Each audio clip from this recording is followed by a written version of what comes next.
षटकात 4 चेंडू 4 धावा दिलेल्या आहेत. जयेश यांनी 5वा चेंडू मार्गस्थ. बघूया पुन्हा एकदा सुंदर असा फटका, स्ट्रेट ड्राईव्ह म्हणता येईल आणि 4 धावा. संधी देऊया डीजेला. आणि आता प्रीमियर लीग मध्ये एक लीडिंग फ्रॉम द फ्रंट टीमला लीड करण्याचं काम तोही करतो. ऑफसाईडच्या दिशेनं ड्राईव्ह केल्या, कव्हरच्या दिशेनं सिफर क्षेत्ररक्षक होता, नाही पोहोचू शकला. पहिल्या चेंडूवरती चौकार ठोकतोय. 79 रन ऑन द बोर्ड. अजून 5 चेंडू बाकी आहेत. आता मात्र जागा बनवली ऑन साइडला, ढकललेला आहे चेंडू, जातोय सीमारचे पार. 6 धावांसाठी षटकार येतोय.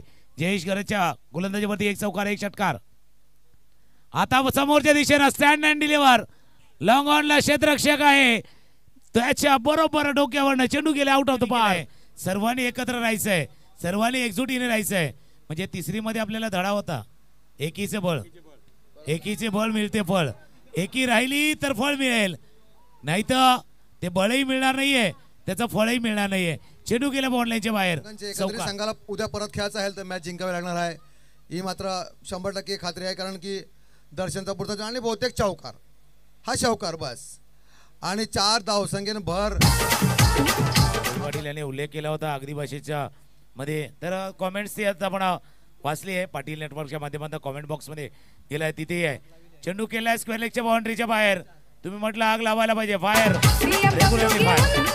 11 मधून